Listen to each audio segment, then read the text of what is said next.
Welcome to another episode of Conversations with Coleman. If you're hearing this, then you're on the public feed, which means you'll get episodes a week after they come out, and you'll hear advertisements. You can gain access to the subscriber feed by going to colemanhughes.org and becoming a supporter. This means you'll have access to episodes a week early, you'll never hear ads, and you'll get access to bonus Q&A episodes.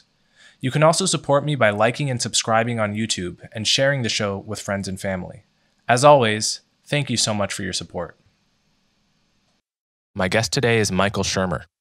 Michael Shermer is the founding publisher of Skeptic Magazine, the host of The Michael Shermer Show, and a presidential fellow at Chapman University where he teaches Skepticism 101. For 18 years, he was a monthly columnist for Scientific American.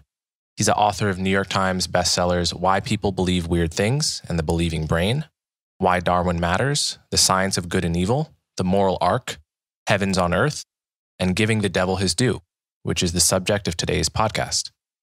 Michael and I talk about the declining relevance of Christianity on the political landscape today. We talk about threats to free speech. We talk about QAnon. We talk about conspiracy theories and why people believe them. We talk about the one conspiracy theory I do believe. We talk about laws that would ban the teaching of critical race theory in schools, and much more. Once again, my own incompetence with my new camera led to the video quality being less than ideal on this one, so forgive me again. But hopefully it's not too bad. So without further ado, Dr. Michael Shermer.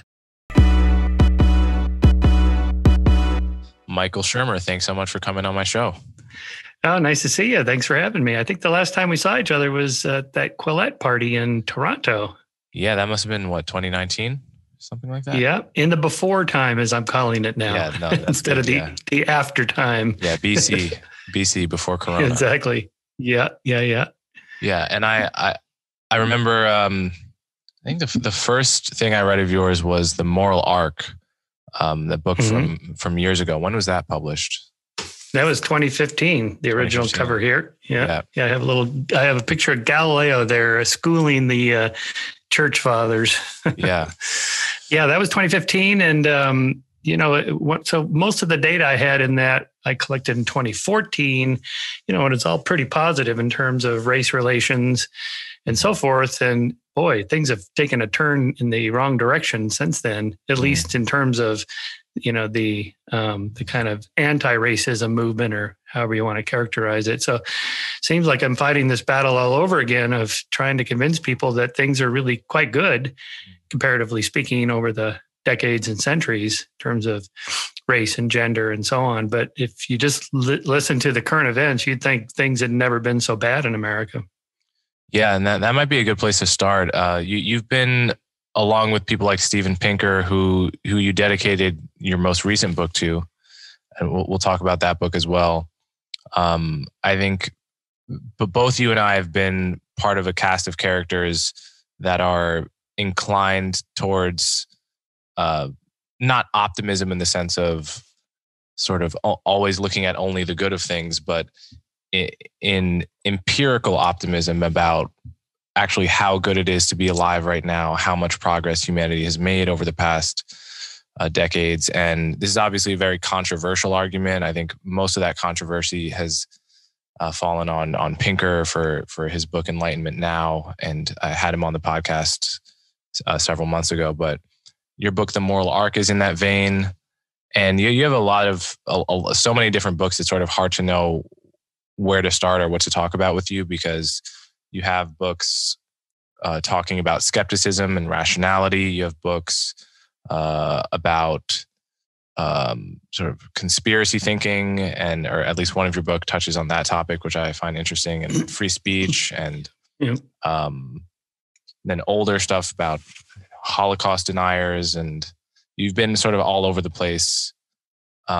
So I guess a good place to start would be sort of what you were just sort of talking about. What do you see right now in the landscape as regards attacks on rationality and free speech and the principles you've devoted many books and your work at Skeptic Magazine to? Yeah, I'd say the common theme tying all those different books together and throughout my entire working career has just been the search for truth. That is, what's objectively, empirically true, And how can we contrast that with, say, religious truths or political truths or literary, artistic truths, which we evaluate claims for differently. So part of the problem that we just touched on is this kind of binary thinking that things are either great or they're terrible. Things are, either human nature is good or it's evil, or America is either this, racist cesspool or it's this, perfect utopian of equality between the races. Of course, none of which is true. It's a continuum, and so to pinpoint where on the continuum we are, you need data, and you can say at once and the same that things are better than they've ever been, and they're far from perfect. And so, one of my objections to this kind of binary thinking, where, say, the anti-racism movement wants to say, systemic racism is rampant and it's in all our institutions and so on, is that there's nothing to do about that. It's like, well, where's the problem exactly that we can solve? Because in the centuries-long arc of the moral universe, it's bending because people solve very specific problems. Like, we should abolish torture, we should abolish slavery, we should expand the franchise to include Blacks and women in America, and on and on, very specific things. And so when you hear these things like, well, everybody has to go through sensitivity training because pretty much everyone in America is a racist, it's a complete waste of time, because most people are not racist. And so you're capturing the few percentage of racist assholes that are still out there in your net by you're hoping to capture them by putting everybody through these sensitivity training, say. So like the Starbucks example, remember, I don't know, it's 2 years ago now or something, where a couple African Americans went in to use the restroom and they were standing around or whatever. And the manager called the police, and okay, so, the next thing you know, Starbucks closes for 24 hours and all 700,000 employees have to go through this sensitivity training. How about just pinpoint that person right there, the manager right there? That was the problem, not the Starbucks in a city 1,000 miles away that whatever.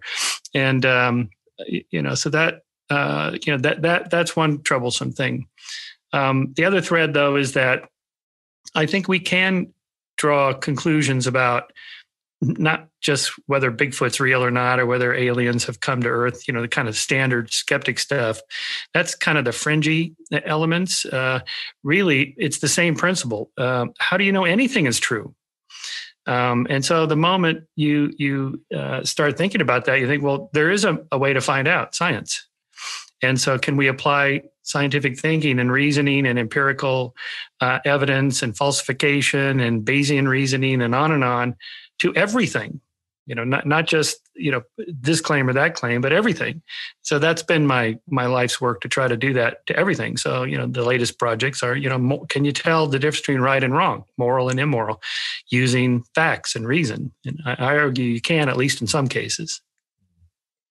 So it seems to me, I wonder if you share this perception. It seems to me in the Bush era and the early Obama era, one of the biggest threats in the culture to the rational pursuit of truth came from the Christian right and the just the influence of Christianity in politics. When we had George Bush, talking strangely similarly to the Islamic theocrats we were fighting against, but with a Christian inflection. But it seems in the past 5 or 10 years, I've seen Christianity in politics seem less salient than it did in the Bush era and early Obama era, so that the attacks on rationality increasingly come from just other places, right? And then there's, on the left, obviously, there's the identity politics and the sort of critical race theory notion that rationality is not a human value, but a white value, and often simply an excuse to find, to justify the status quo in which Black people are held down. And then on the right, there's on the far right, there's QAnon and just conspiracy nonsense. But I wonder if you, as someone who's been very prominent in the skeptic and atheist community, have noticed the decreasing salience of Christianity, or if that's or if you disagree. Yeah, well, I guess most prominently in the areas that I used to deal with, like the teaching of creationism in public schools, for example, or the blatant attempts by the religious right to influence politics, that's changed. That's waned a bit. But the people who track this stuff through polling data and other examples say that the influence of Christian right is strong as ever, but it's more subtle. It's more bottom up. It's more, local, and you wouldn't see it on a national media level. So organized prayer groups, for example, in which the local politician, the mayor, person running for Senate or Congress, or the governor, and so they go to these prayer meetings, and those people there end up making donations to their party, and so forth. That kind of thing happens largely under the national radar. It still goes on a lot. So when I was in college, let's say roughly your age, that was just beginning. Say when the religious right, the moral majority started in the late 70s, early 80s, and then Reagan became president. There it was quite public. You could see it. And so all that changed with Obama. I mean, W was pretty religious. And he found God when, he was an alcoholic and his wife threatened to take the kids and leave him. And he said, okay, I'm going to go find God and get rid of the alcohol problem. So he did. Okay. But after that, Obama, of course, he's religious, although a lot of my atheist friends insist that he's only mouthing the words, but I don't think so. I think he's a true believer, but not publicly so, not politically. I think the influence of the religious right on politics in the Obama era was greatly decreased. And then, of course, Trump is the anomalous person of all. 84% of white Christians, white evangelicals, voted for Trump, and almost as many in 2016 and almost many in 2020. It's just stunning because at least the people that they have historically backed were really religious. They really were evangelicals. They really believed in God. They really went to church. It seemed like they had the kind of courage of their convictions religiously. Trump is, nothing. He's like the least religious person ever. And the opposite of that. I mean, he violates every Christian principle there is. And so last fall, I had a debate with Dinesh D'Souza, the pretty public intellectual, conservative Christian, and at a church. And so I asked him and everybody in the church, how can you back Trump? This guy is like the least, he goes against everything you guys stand for. And their response was kind of eye-opening. Well, he's pro-life, and none of the previous Republican presidents we've had were really pro-life. They didn't do anything about abortion. Trump at least wants to do some appointing judges, Supreme Court judges, but also all the local judges, hundreds and hundreds of them. He's supporting politicians that are pro-life and pro-Christian. And that the final one was, well, God works in mysterious ways. He picks flawed characters in the Bible. Look at some of the characters in the Bible. I mean, these are just crazy people, or flawed people, immoral people, and yet they still deliver the message of God. And maybe Trump's like that. Okay, well, it remains to be seen if they'll stick by Trump now that he's out. But that to me was quite a change from the religious right's normal operations. To me, it showed me that it really is more politics than it is religion, or at least politics in the service of religion, right? To, in the long run, get your judges and your laws enacted. Yeah, I mean, I have to imagine people, when push comes to shove, could not actually believe that he was a Christian deep down. And it's just he has too much of a public record of, having sex with models and just being the type of person that is just so obviously almost trying to signal how unchristian he is, right? Mm-hmm. Like he wants you to know how fully he's not living by the principles of chaste right? And honesty. Yeah. Integrity. Right. Yeah, all those things. Well, so Coleman, I think one thing we might parse here is what it means to believe in something or support something. Like QAnon, this is our last issue of Skeptic.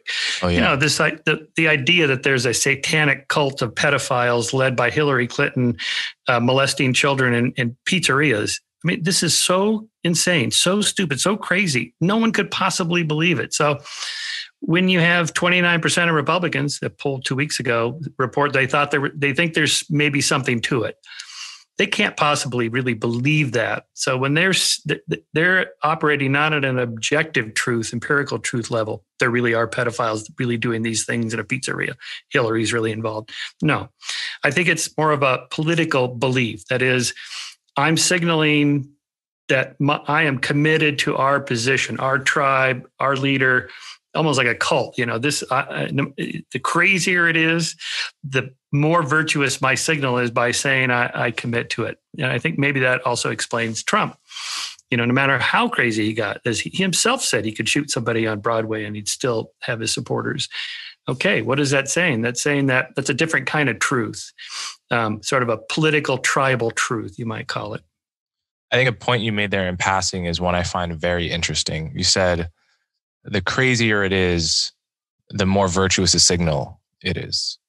And I think that's a very deep point about how tribalism works in general, which is if you just reimagine, if you abstract away from the actual propositional content of the claim that you believe in QAnon or whatever the claim is, and just think of it almost as an evolutionary psychologist or as a biologist would think about the way a peacock's feathers, like what a peacock's feathers do.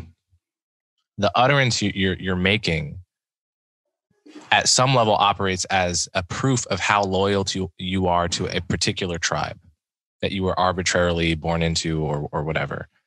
And the dumber the utterance, the more crazy the utterance, the more embarrassing the utterance to outside tribes. That's the key part. The more embarrassing your utterance is to other tribes, the deeper you are signaling your attachment to your own tribe, because you're saying that you're willing to pay a deep reputational price vis-a-vis the rest of the world in order to show how much you care about your tribe and your tribe only. And none of this has to be happening at a conscious level. It's like, this is not Machiavellian, and this is just in some sense how we're wired. Right. It's all mediated sort of through emotion and gut feelings and so forth. And I think that's something I think about pretty often. At the same time, there are true believers, certainly in QAnon, no doubt. Yeah, that's right. There are. But again, if you think about religious truths, like say the resurrection and that Jesus died for our sins and came back to life and so on. Now, some of that story you can put in the bin of historical truths that could be empirical. We could, come to some consensus among historians about whether someone named Jesus of Nazareth actually lived and whether he was crucified. Romans crucified practically everybody. Most theologians and historians of religion say that part is probably true. Now, did he come back from the dead after 3 days of being dead? Okay, resurrection. I've calculated it at 100 billion to 1 are the odds of that happening. Since 100 billion people lived and died, not one has come back from the dead, except for maybe one if you're a Christian. So you can put a kind of a Bayesian calculation on it and then ask, with the principle, the ECRI principle, extraordinary claims require extraordinary evidence. So you have the most extraordinary claim of all time, 100 billion to 1. How extraordinary is the evidence? It's not even ordinary. It's pretty crummy. So, but people don't believe it for that reason. In a way, it's this kind of signaling, I'm a Christian. That's what I believe. If I didn't believe the resurrection, I wouldn't be a Christian. I'd be a Jew or a Muslim or whatever. And, so I think, and my favorite story of that is being at a conference with Richard Dawkins and Ken Miller. Ken Miller, everyone knows who Dawkins is, but Ken Miller is world-class biologist. He has one of the most popular textbooks of biology. He was the definitive debunker of intelligent design creationism. He wrote a brilliant book explaining why evolution is true, and on and on and on. The last chapter of his book, though, he defends Catholicism and the resurrection. Jesus died for our sins, why he believes it. And I remember Dawkins saying something like, Ken, if we found a piece of the true cross, and on a piece of the true cross was a little bit of flesh, and we could extract some of Jesus's DNA, and he was supposedly born of a virgin, right? So would his DNA be different from your and mine? And Ken just stopped him and said, Richard, I'm not saying this is true. This is just what I believe. I'm a Catholic. This is what we believe. Full stop. It's like, okay. So they're really talking at two different levels, kind of empirical truth. Is it really true? Did the resurrection really happen? Or is it more kind of religiously true or mythically true? Jordan Peterson talks like this, like whether it happened or not, it's kind of irrelevant. The story of being born again, starting over, an oppressed people being resurrected by overthrowing the chains of their oppressors, Jews being oppressed by Romans, say, and on and on. And then you can apply the principle to your personal life. I'm going to be born again every day. I'm going to start over. I'm going to, apologize to people I've sinned against and find forgiveness and be forgiving and live the kind of the life of Jesus, whether it happened or not. It could be entirely made up.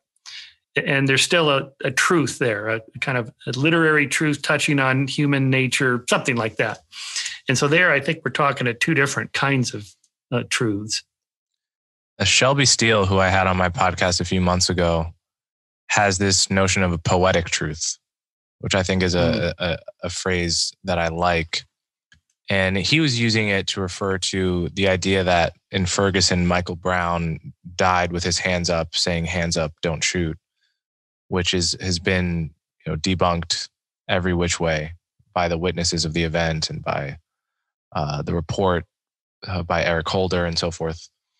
But the notion is just a poetic truth. It's not literally true, but it's something that gives people meaning, gives people a story that makes them feel that they are a part of something larger than themselves, that they have something to fight for.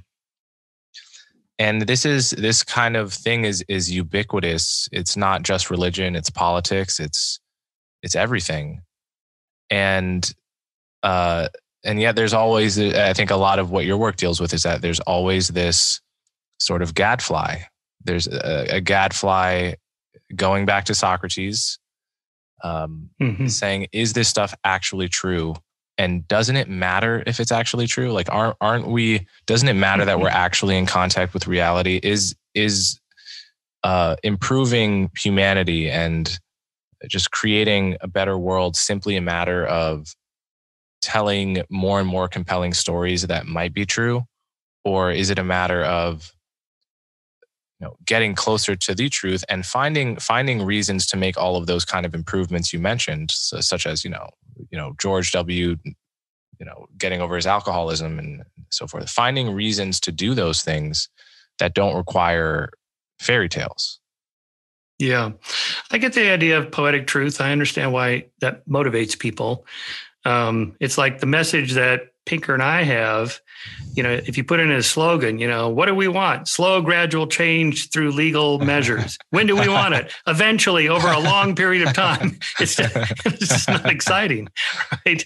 Yeah. The poetic truth, America's a racist cesspool and the police are all bigots. So let's defund the police and overthrow them and get out there and march. That has kind of an appeal to motivate people, like in network news, to put your head out the window and say, I'm mad as hell and I'm not going to take it anymore. That motivates people, right? You saw this not only with the Antifa movement and Black Lives Matter movement, some of it in Portland and Seattle, but also on January 6th at the Capitol. A lot of people went there because they think the boss said to come down there and do something. And he didn't have to say exactly what to do. He could even say, we're going to go down there and be peaceful, which he said after an hour of, rabble rousing, to fight like hell and don't let them steal your country. Of course, by then, they were fired up, and you could see the people in those videos walking around. They just look like, oh my God, I can't believe what we're doing. This is our 1776 moment. They're thinking I'm Hamilton and Adams and Jefferson. Oh my God.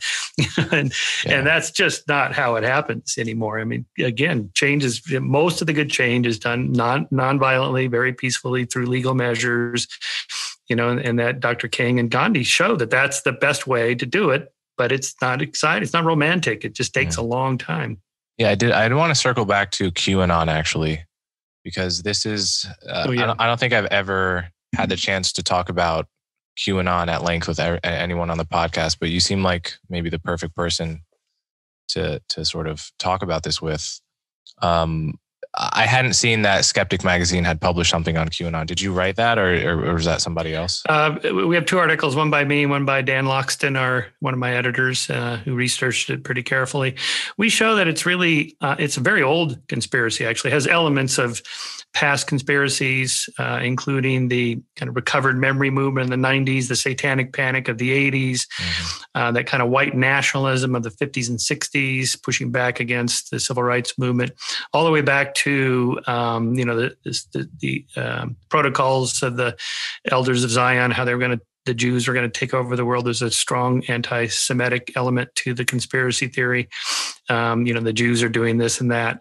And even back to the blood libel, we're going to drink the blood of children. This goes back centuries of Christians thinking this about Jews, and that led to many European pogroms over the centuries. So, it's kind of a global conspiracy theory with a lot of elements of old conspiracy theories in it. And then there's this kind of patternicity and confirmation bias where people are just looking for any kind of connect the dots patterns. And then even like Trump's little typos in his tweets, or he would, I think maybe accidentally, but maybe on purpose, he would say things like, he would throw a Q in at the front of a word, like quinspiracy or something. I forget the example that they used for that, but just enough that they think, hey, he really is involved in all fighting against the deep state and all this stuff. Just enough to, I think, fuel the idea that something like that could be true. But again, back to this kind of poetic truth or mythic truth. Even if I showed Q believers, which I have, that there is no conspiracy, that the one guy who really believed it and acted on his courage of his convictions was the guy that went to the Comet Ping Pong Pizzeria in Washington, D.C. with his gun. And he's like, where's the basement? And they go, there's no basement here. He's like, what? And then he shoots a couple bullets into the ceiling. No one was hurt. He was arrested.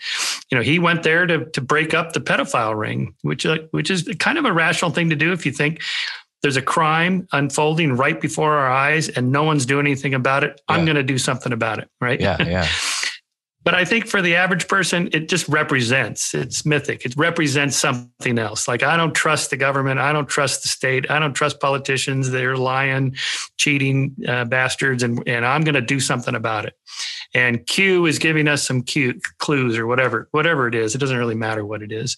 So I think that would be an example. Q is a kind of an example of poetic, mythic truth. It stands for something, much like, but the BLM movement, and you pointed out, well, but, the actual number of police encounters with African Americans is pretty low. How many are actually shot? It's very, numbers, 2-digit number each year. It's just nothing compared, say, 50 years ago or whatever. And race relations are better. Most police are not.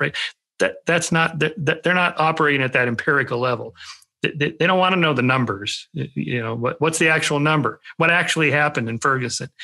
At this point, as Shelby points out, that's irrelevant.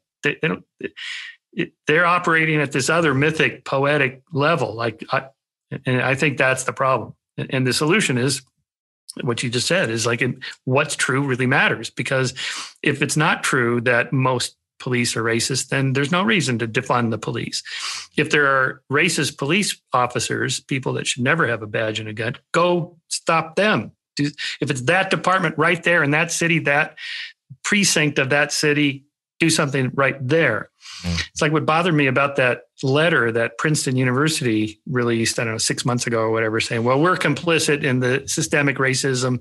We've been doing terrible things here on campus and, we got to be much better people. And then the Trump administration said, oh, yeah? What did you do exactly? Because it's probably illegal and we're going to charge you and remove federal funding for violations of civil rights and Title IX and so on. And they're like, oh, well, no, we didn't actually do anything specific. We're kind of generically, systemically guilty of racism like everybody else. It's like, yeah, okay. And of course, that's where the rubber meets the road is like, how do you solve that particular problem? It's like now with this shooting last week of the Asian massage parlor women, 6 of the 8, I guess, were Asian women. And okay, was this racially motivated or not? Well, we don't know, but okay, let's assume it is. Let's say this guy he didn't just dislike women, he disliked Asian women. Okay, let's say that's the case.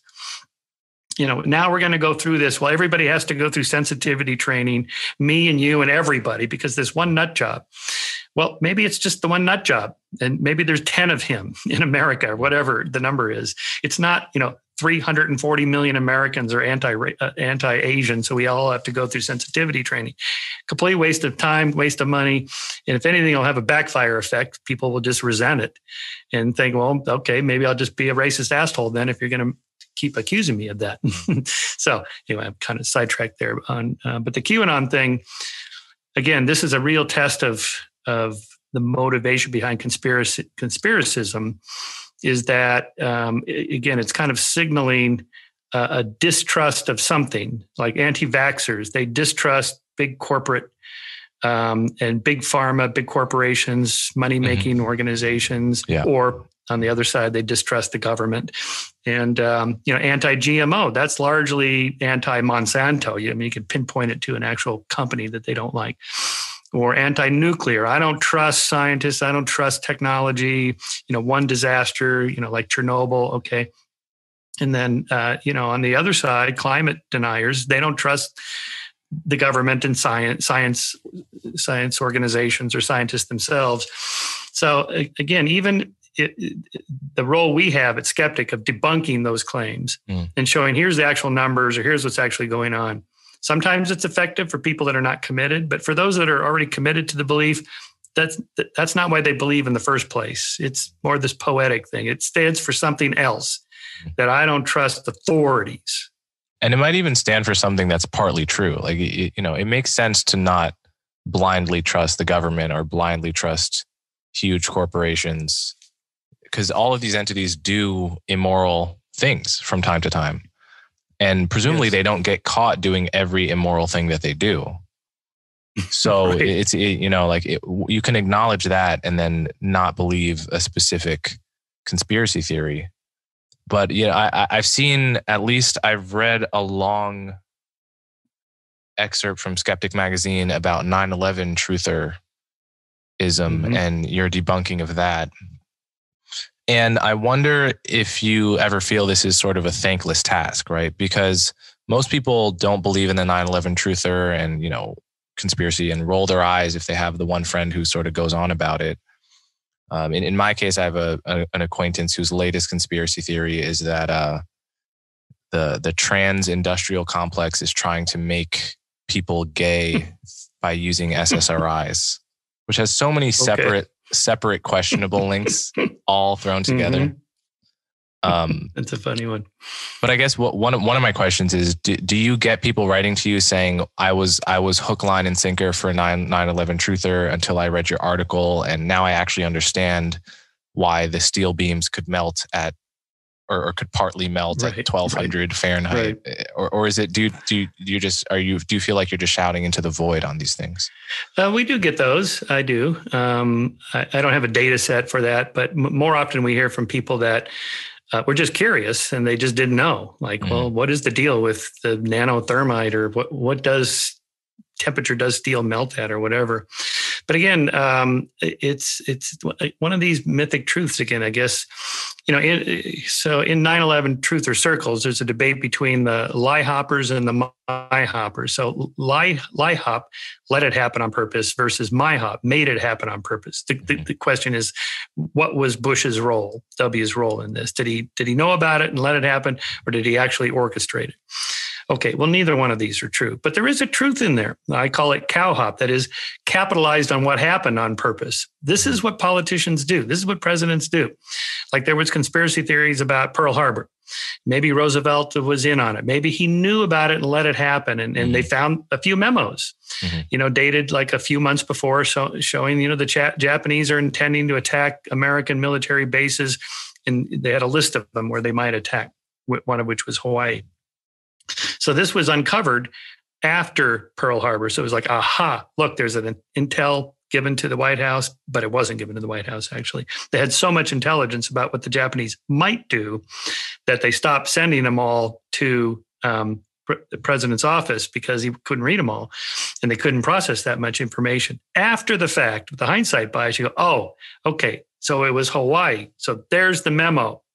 Same thing happened August 9th, 2001.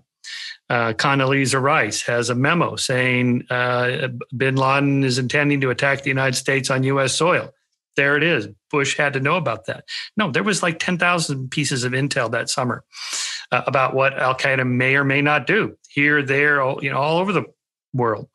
It's only after the fact that you go, okay, there's the one that we should have paid attention to. Now, of course, what Roosevelt was glad that happened was he was trying to unite the American public into getting involved in the European war because England was hanging on by their teeth before the Nazis. And Churchill was begging him for support, actual financial military support. And Roosevelt couldn't do it. He didn't have the support of Congress. And so the America Firster movement was pretty strong, led by Lindbergh. And after Pearl Harbor, that all disappeared. Everybody said, okay, we'll do whatever you want to do. Okay, we're going to support Churchill. We're going to attack the Japanese. We're sending troops to Europe. We're in. Right. So he capitalized on what happened on purpose. And Bush, the same thing. He wanted to invade Iraq. And even though it was clear there were no weapons of mass destruction, there was never any evidence that Iraq had weapons of mass destruction. And really, Afghanistan was the proper target, and we had already invaded there. So why Iraq? Well, again, capitalized on what happened on purpose. Who could object? Even Hillary voted for the war, for the invasion of Iraq. It had general support because of what happened. So there's that. Then there's, you mentioned enough true conspiracies. I call this constructive conspiracism. That is, just enough of them are true. And as you rightly pointed out, those are just the ones that got caught on. Surely we're not catching them every time. So there's probably a bunch more. Volkswagen cheating the emission standards in Europe. That's a conspiracy. Watergate, conspiracy. Iran, Contra. That's a conspiracy. Cuomo nursing homes, COINTELPRO. Yeah, they happen. And I think there's another subject I wanted to bring up is what's the personality profile of a person that gets really into conspiracy theories? Because in my experience, it's never seemed to me to be a problem of intelligence. I've met some of the most intelligent people, people that scare me with how smart they are. Where I'm clearly, you just know very quickly you're in the presence of someone just like cognitively sharper than you, but that are all in on some of the craziest conspiracy theories, right? And I do think famously there is a guy with maybe the highest IQ in the world that was a total far right white supremacist, and the kind of a white supremacist that was deeply into particular conspiracy theories, right? And it seems to me that the part of the mind that is tasked with noticing patterns in the world, you can ratchet that up to 11, but if you're noticing the wrong patterns or you have some, for whatever reason, inclination towards it, you can use all of that cognitive power to just make more and more compelling nonsense. So I wonder if you've noticed what type of person becomes into conspiracy theories. Yeah, I like to say that belief and intelligence are orthogonal. They're like this. They're not related to each other. except after the fact, once you've committed to a belief, intelligent, educated people are better at rationalizing beliefs that they arrived at for non-intelligent, rational reasons. So they're better at looking stuff up and connecting the dots and surfing the net and making all those arguments you've heard, like nanothermite and super secret, super nanothermite and the speed at which buildings fall. I mean, when I started investigating the 9/11 truthers, I couldn't believe how complicated a lot of this stuff was. Architects and engineers for 9/11 truth. Like you read their papers, like, okay, these are not dummies. Yeah, clearly they're smart and they have tons of facts. Obviously, that's not enough. So the psychology of conspiracy theorists, conspiracists, they're not overweight 40-year-olds living in their mother's basement. That's a myth with a tinfoil hat. These are normal people. Most of us believe in some conspiracy or another, which may be true, maybe not. So just normal people. Different cohorts have different emphasis on conspiracy theories. You'd say African Americans tend to believe, because of the Tuskegee mess and all that and other things that really happened that were really bad, they tend to think, say, for example, during the crack cocaine epidemic, that was orchestrated by the CIA or the FBI, I forget which one. And now we're seeing with the vaccine shy people in some African-American communities because of Tuskegee and so on. But whites, okay, it's guns. They're going to take away our guns, or they're building, Obama's building concentration camps in Texas to put us poor white people with guns away, and on and on. So different groups have different conspiracies that they believe in, having to do with power, mostly power. Who has it? Who doesn't? Who thinks somebody else has power and who wants to get it? Again, the weird reversal with Trump is that almost every losing campaign in history has thought the election was rigged somehow. There was some shenanigans or something. The winners, who were also worried about this, the moment they won, they just drop it. Like, oh, no, that was a totally fair election. Weird thing about Trump is he keeps talking about it was a rigged election. It's like, dude, you won. Shut up. You're not supposed to be talking. Anyway, so quirky. Yeah. There are differences in, say, just kind of open to new ideas, maybe too open to ideas that could be sort of a gullibility rather than a skeptical element to them. There was an interesting study done called Dead and Alive, and it had to do with people that ticked the box for saying that Princess Diana was killed were also more likely to tick the box that she faked her death and is still alive somewhere. Well, they can't both be true. Right? She can't be dead and alive. And but the consistent finding in that study was that people that are distrustful of authorities or official stories tend to do this across the board. No matter what story you give them, they go, yeah, I doubt that. I don't think we're getting the full story on that. My colleagues at Chapman University did a funny story about that very phrasing. To what extent do you think the government has not been forthright in giving us the full explanation for, Pearl Harbor, 9/11, blah, blah, blah. And then they threw one in, the North Dakota crash. Well, 33% of Americans said they had some doubt that the government was telling us the full story about the North Dakota crash.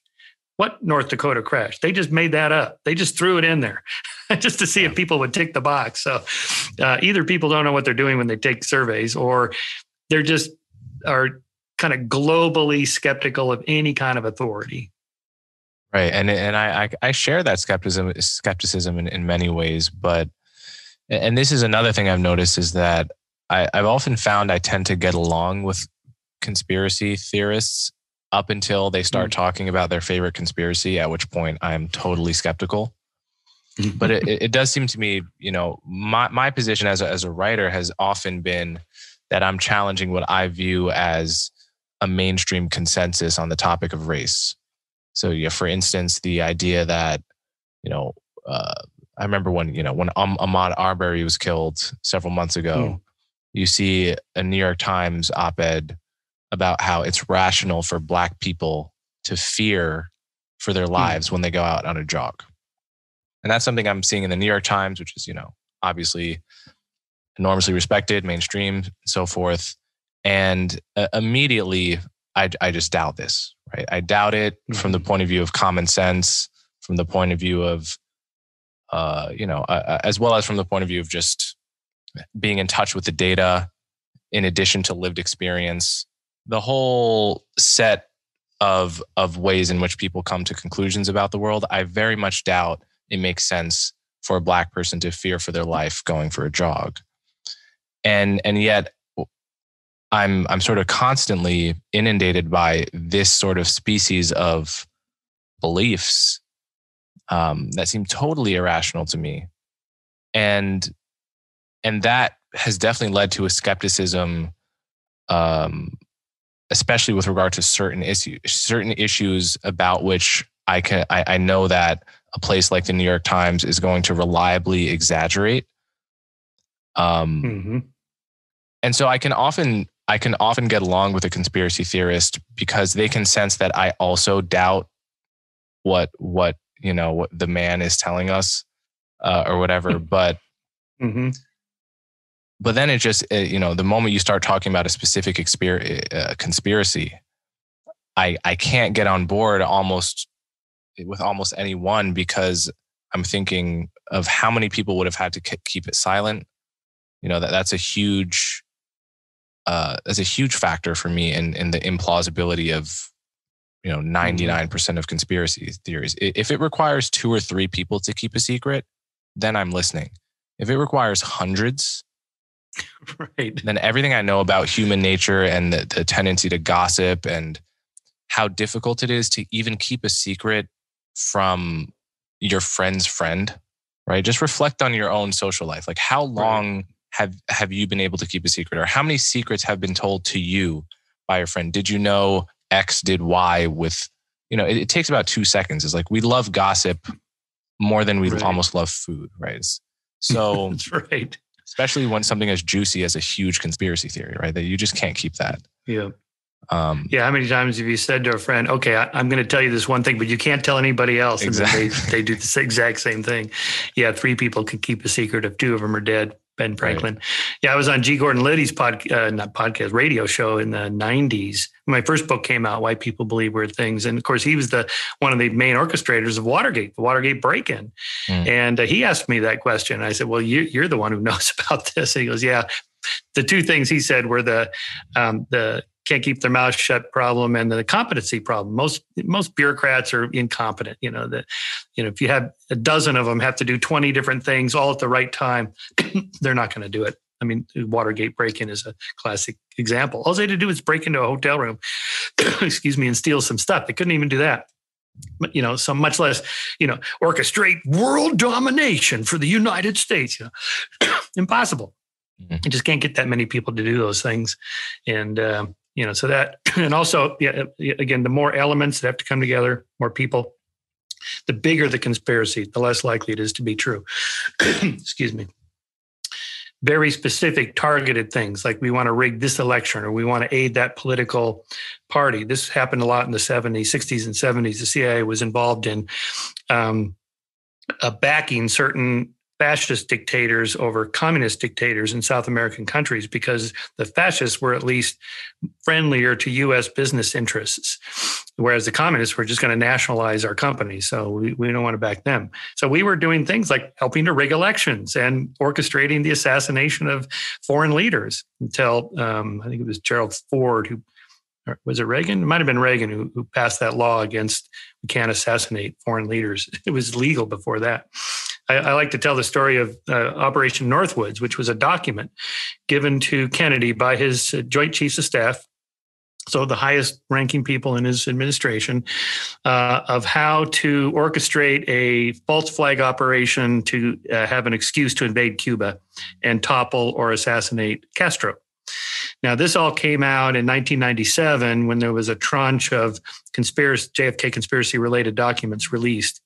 And President Johnson had actually covered that up, this Operation Northwoods document, in which they said they were planning on things like, well, let's shoot down an American plane that has American college kids going to Cancun or something, and we'll blame it on Castro. And we'll have a U.S. jet dressed up to look like a MiG, a Russian MiG, and we'll have it buzz the Miami airport. I mean, they were like a dozen things. We're gonna assassinate Castro with a poison cigar. He likes to scuba dive, so we're going to put poison inside his wetsuit, and on and on and on. Now, to his credit, Kennedy saw this and went, "We're not doing any of this. This is insane. We can't do that." He'd already experienced the debacle of the Bay of Pigs operation. So, but the fact that top people in the U.S. government are actually even thinking about doing something like that. When you hear someone nutty like Alex Jones ranting about false flag operation, inside job, that's not totally crazy. We have done a lot of things like that. Right. So there are reasons to distrust. Definitely. There's reasons to distrust the character of, anyone with any amount of power. Right. And that's why one of the key points you made is it's what you really have to consider is the competency problem. It's like, it's not that if you're doubting a conspiracy, it's what I think a lot of people who like conspiracies, what they hear is, oh, well, you just trust the people in power. You just think they're better than they are. You think they wouldn't do that even if they could. And that's not really the argument. It's really, they would probably do pretty horrible things if they could, but it's very difficult. Bill Clinton couldn't even keep a blowjob secret. And he was, right. The most powerful man in America. Mm-hmm. Mm-hmm. I'll say there was one, sort of conspiracy theory that I encountered recently, many months ago that seems pretty compelling to me because it requires maybe at most 2 people to keep a secret. And that's, I don't know if you were aware of the book and documentary that came out about the Trayvon Martin trial. The George Zimmerman. I don't know that one. Yeah. So it was I know this story. Oh, you do? No, I know the story of what happened, actually, of course, but I don't know about the conspiracy theory around that. Well, it was this kooky guy wrote a book and made a documentary. And I just say that because he really is a strange person. Like his strangeness just, almost undermines the persuasiveness of his arguments, but basically argues that Trayvon Martin's, the person put on stand as Trayvon Martin's girlfriend was in fact his girlfriend's half sister that was coached into giving testimony by the lawyer because the actual girlfriend didn't want to testify. And so this is something that if a friend just said to me at a bar, I would say, okay, you're crazy. And it, it really matters the way you encounter something. So I encountered this from Glenn Lowry and John McWhorter talking about it and sort of being persuaded by it on the basis of the evidence. And I know them to not be the kind of people that just believe nonsense. So I looked at it myself. And so I can empathize with the position of someone who believes something to be true that even perhaps Wikipedia might say is false. And it's worth acknowledging how rarely this happens, right? But I can empathize with the position of being that guy and thinking something and perhaps being right and wanting to share that with the people around you. And there's a way to do it, now, but it's tough. In the conspiracy theory, is the half sister saying what the other sister was going to say anyway, or is it supposed to be a different narrative? Well, so the theory is that Trayvon Martin's actual girlfriend simply did not want to testify. She wanted nothing to do with the public spotlight. Yeah, okay. And so, but they needed key testimony to implicate Zimmerman in a way because there was just no other. He was talking to his girlfriend at the time. Zimmerman approached him, and they fought. And Zimmerman ultimately shot him. He was on the phone with his girlfriend at that time.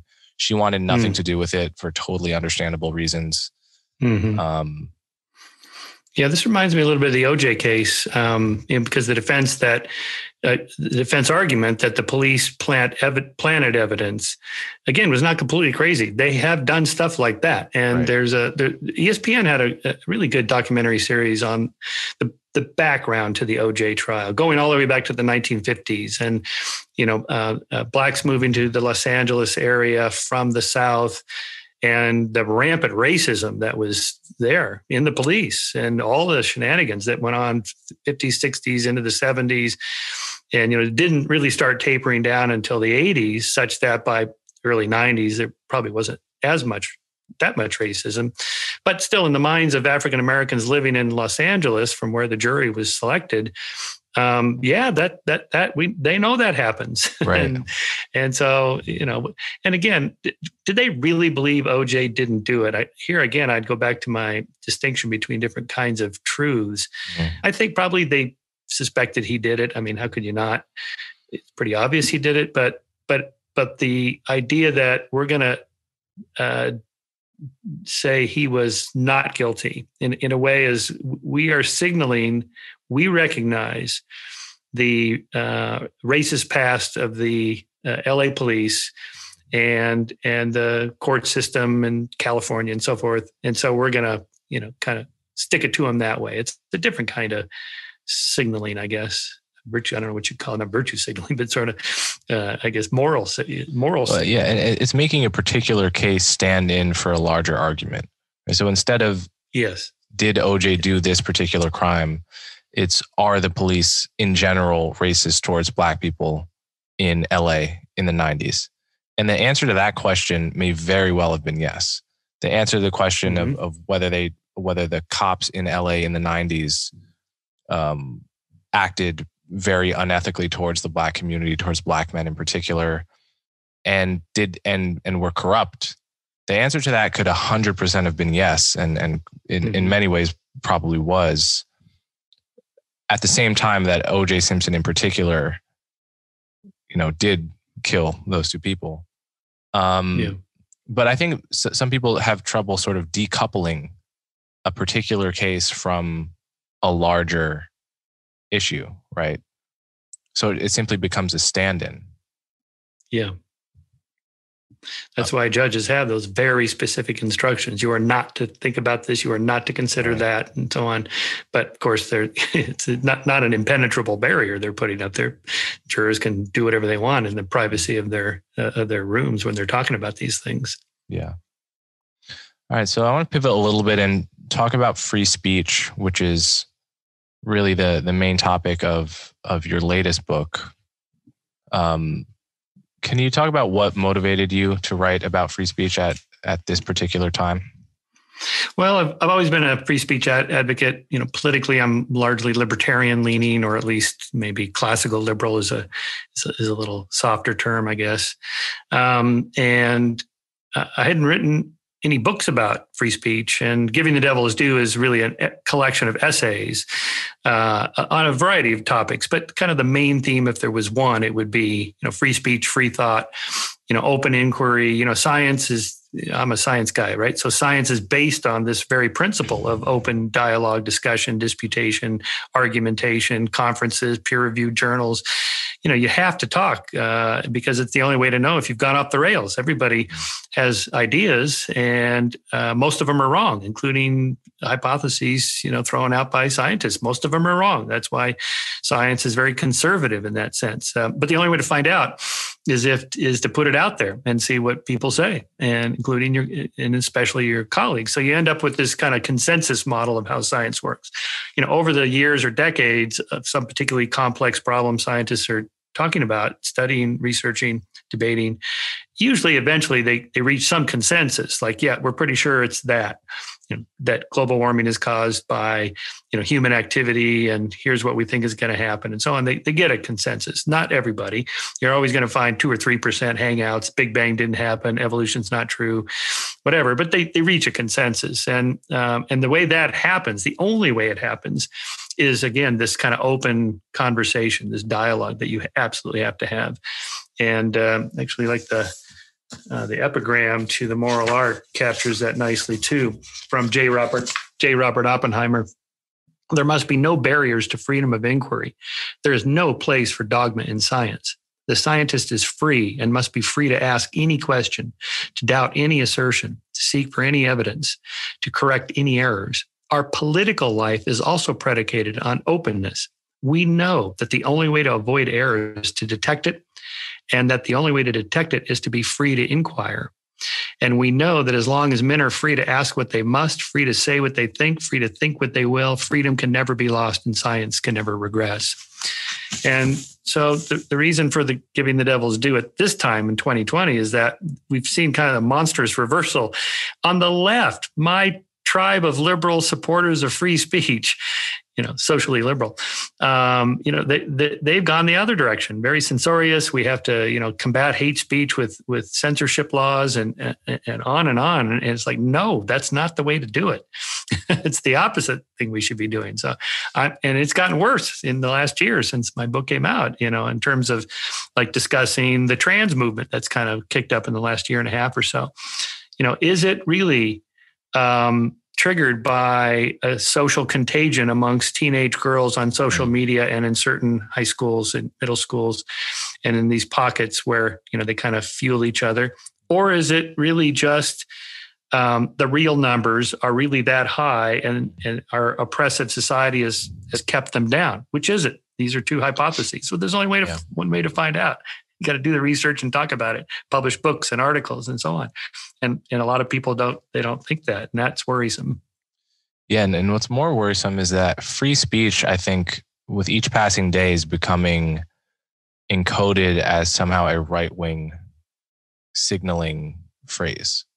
Right. Which really troubles me, right? Like if the person that sticks up for free speech is going to be read in a room as making a partisan point, that creates a huge problem, because it just means anyone who doesn't want to be seen as right wing but does believe in free speech is no longer going to feel like it's smart to defend that. And that's when you get into a situation where the majority of Americans on both sides of a political spectrum might be pro a certain value, but have the impression that they're in the minority because they so rarely hear people standing up for free speech. And that's when you can just, it doesn't take a huge movement to actually materially change institutions, right? It could be 5% of the country that's really against free speech. But if the other 95% feel like they're in the minority or they're in a local minority, if they just feel like they're the only one in their workplace or their classroom, then that's enough. That's right. Yeah. I mean, if you walk around traveling, giving talks at college campuses, for example, which before COVID, I was doing maybe a dozen a year or so, you never see riots and cancel culture and protests and fires. I mean, these bucolic campuses with students holed up in their dorms or just at the Starbucks or whatever. So, no, it's not true that, the availability heuristic, if you watch Fox News, you think, every campus is on fire every week. And it's not the case, but it doesn't have to be a majority. It can just be a few percent. And so you have two effects there, psychological effects, the pluralistic ignorance or the spiral of silence, in which other people think something. And so they keep their mouth shut, or they think, well, I guess I'm the only one who doesn't believe this, so I'll just go along. And everybody else thinks that too, but everybody's afraid to say something when the second thing is in place, which is censorship. Now, in the case of the Nazis, we now know that, they never had a plurality of support from the German people. Most Germans were not Nazi ideologues, at least in the exterminationist sense. They didn't go that far. But Hitler came to power on a minority position and then immediately started the KL system, the concentration camp system, and started locking up dissenters, and then, canceled the free press and just had state-sponsored press. That was it. And everybody could see that if I open my mouth, I'm going to Dachau, so I'm keeping my mouth shut, and so on. Well, we don't have that, of course, but almost as bad, at least in people's minds, is if I open my mouth, maybe I'll lose my job. Maybe I won't get a book contract. Maybe I'll never get hired again as a screenwriter. Maybe I'll lose my job at Google, whatever. I'm just going to keep my mouth shut. And then enough people, the 5%, are very boisterous about, if you doubt the thing I just said about trans, if you don't go along with the only position that they'll accept as real, which is that the trans numbers are much higher and that they've just been oppressed and there's no social contagion at all, that's the only acceptable position. Now, I'm pretty bulletproof in terms of being canceled because I'm older now, and I'm fairly job secure. But if I was a young person and trying to get my first book contract or get a job teaching at a university or whatever, just a programmer at Google or something, I'd keep my mouth shut for sure.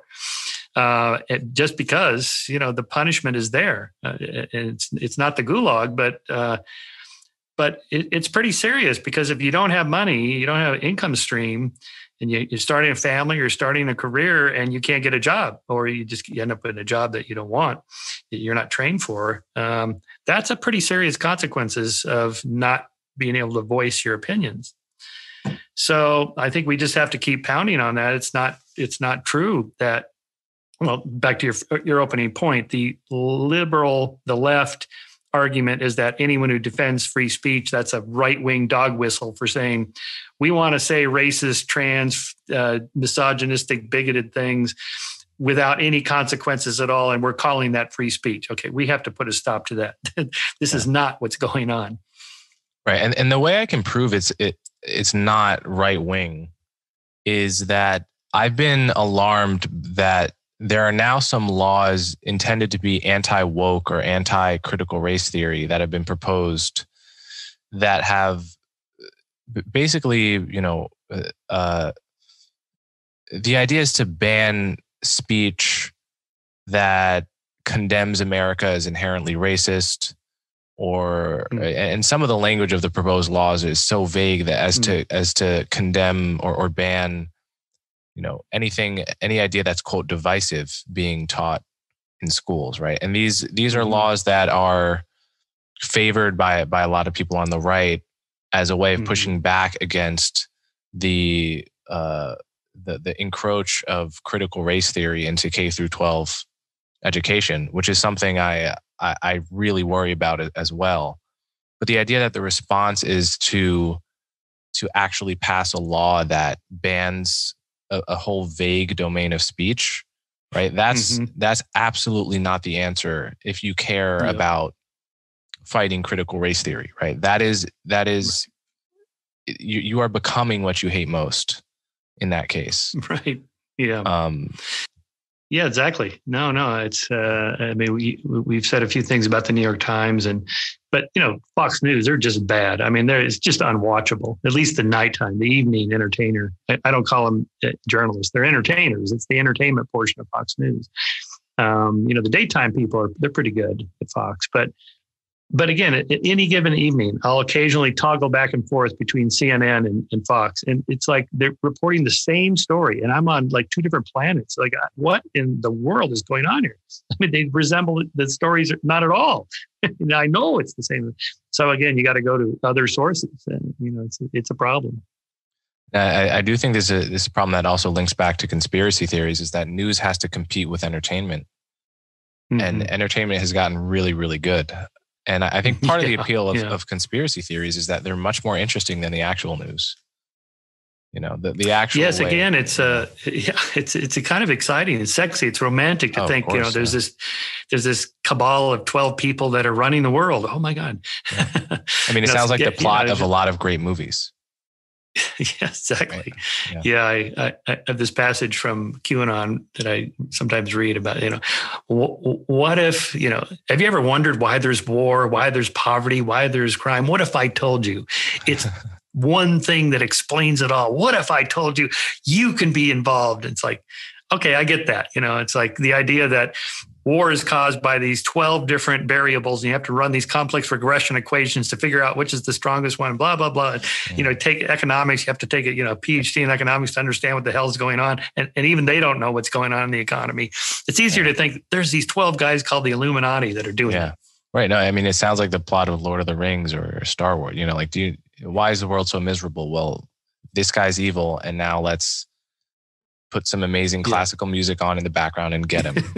That's right. That's exactly what people want the news to be. But unfortunately, in a way, it's scarier to think that no one's in charge. Yeah. Right. Yeah. It's direction. It's like, no one's in charge. What's going on? Even the bad guys are incompetent. Right. Even the bad guys aren't in charge. They couldn't be. Right. Yeah. There's no Dr. Evil. Right.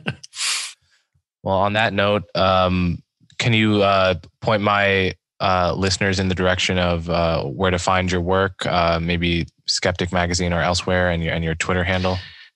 Yeah. So a Twitter handle at Michael Shermer. Skeptic.com is the webpage for the magazine, the society, and then michaelshermer.com for my personal webpage. And books and so on are just carried on Amazon. I haven't been canceled on Amazon yet, although I've been thinking to see how well these canceled books are doing. I mean, maybe this not be such a bad thing.